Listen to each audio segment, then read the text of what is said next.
আসসালামু আলাইকুম। আমন্ত্রণ বাংলা ভিশন সংবাদ, আপনাদের সাথে আছে আমি রেজওয়ান এলফিস। রাঙ্গামাটিতে সন্ত্রাসীদের ব্রাশ ফায়ারে নিহতের সংখ্যা বেড়ে দাঁড়িয়েছে ৮ জনে। এ ঘটনায় থমথমে বাঘাইছড়ি। এদিকে সন্ত্রাসীদের ধরতে সাঁড়াশি অভিযান চালাচ্ছে যৌথ বাহিনী। এ ঘটনায় আহত ৭ জনের চিকিৎসা চলছে ঢাকা সিএমএইচে। এদের মধ্যে ৩ জনের অবস্থা আশঙ্কাজনক। সোমবার উপজেলা নির্বাচনে ভোট নেওয়া শেষে সন্ধ্যায় রাঙ্গামাটি বাঘাইছড়ির কংলাং ভোট কেন্দ্র থেকে গাড়িতে করে ফিরছিলেন নির্বাচন সংশ্লিষ্টরা। পথে ৯ কিলো এলাকায় সন্ত্রাসীদের ব্রাশ ফায়ারে গাড়িতে থাকা সবাই গুলিবিদ্ধ হন।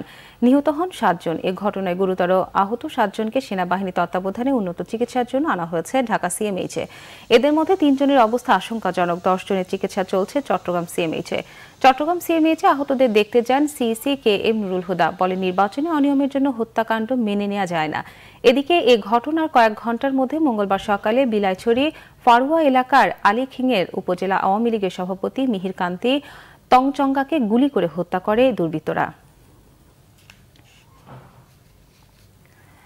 রাজধানী নর্দা এলাকায় যমুনা ফিউচার পার্কের সামনে সড়কে দুর্ঘটনায় আরবার আহমেদ চৌধুরীর নামে এক ছাত্র নিহত হয়েছেন।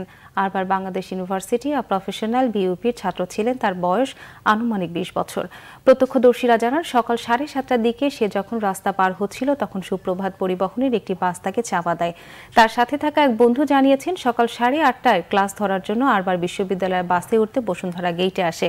এ সময় সুপ্রভাত পরিবহনের উত্তরগামী একটি বাস আরবারকে চাপা দেয়। তাতে ঘটনাস্থলে তার মৃত্যু হয়। চালক বাস ফেলে পালানোর চেষ্টার সময় তাকে আটক করেছে পুলিশ। এদিকে দুর্ঘটনা খবর পেয়ে বিইউপি শিক্ষার্থীরা সড়ক অবরোধ করে। দোষী চালকের শাস্তির দাবিতে স্লোগান দিতে থাকেন তারা। তাদের অবরোধের কারণে বাড্ডা নতুন বাজার থেকে কুড়িলের পথে দুই দিকে যান চলাচল বন্ধ হয়ে যায়। উত্তেজিত শিক্ষার্থীরা এ সময় কয়েকটি যানবাহন ভাঙচুর করে। চলতি অর্থবছরের জন্য ১,৬৫,০০০ কোটি টাকার সংশোধিত বার্ষিক উন্নয়ন কর্মসূচি চূড়ান্ত করেছে জাতীয় অর্থনৈতিক পরিষদ এনএসি। সকালে রাজধানী শেরেবাংলা নগরের এনএসি সম্মেলন কেন্দ্রে সভায় এটি চূড়ান্ত করা হয়। এতে সভাপতিত্ব করেন প্রধানমন্ত্রী শেখ হাসিনা। সভায় চলতি অর্থবছরে বার্ষিক উন্নয়ন কর্মসূচি বাস্তবায়নের অগ্রগতি পর্যালোচনা প্রতিবেদন এবং বাস্তবায়ন পরীক্ষণ ও মূল্যায়ন বিভাগের প্রতিবেদনের কয়েকটি বিষয় উপস্থাপন করা হয়। বৈঠকের পর ব্রিফিংয়ে জানানো হয়, চলতি বছরে জিডিপি প্রবৃদ্ধি হয়েছে ৮.১৩%। মাথাপিছু আয় $১,৯০৯।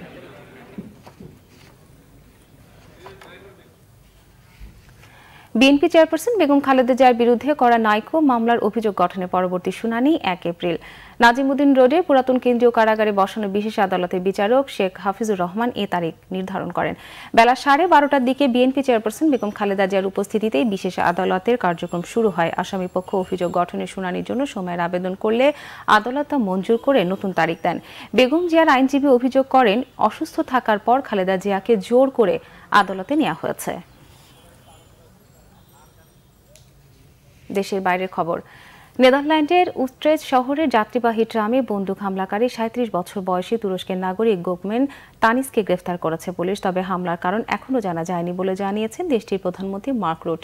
এদিকে নিউজিল্যান্ডে হামলায় নিহতদের মরদেহ দাফনের আনুষ্ঠানিকতা শুরু হয়েছে।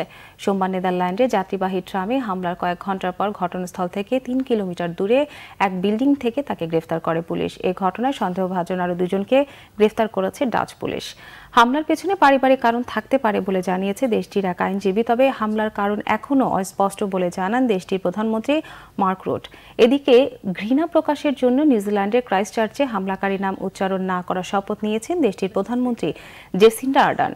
পার্লামেন্টে এক বিশেষ বৈঠকের শুরুতে আসসালামু আলাইকুম বলে ভাষণ জানান প্রধানমন্ত্রী জেসিন্ডা আর্ডার্ন। অন্যদিকে মঙ্গলবার নিহতদের কয়েকজনের মরদেহ দাফনের আনুষ্ঠানিকতা শুরু হয়েছে। এই ছিল এখনকার মতো। পরের সংবাদ বিকেল ৫টায় দেখার আমন্ত্রণ রইল। এছাড়া ফেসবুকে বাংলা ভিশন সংবাদ সরাসরি দেখতে লগ ইন করতে পারেন facebook.com/বাংলাভিশন। এতক্ষণ সঙ্গে থাকার জন্য ধন্যবাদ সবাইকে।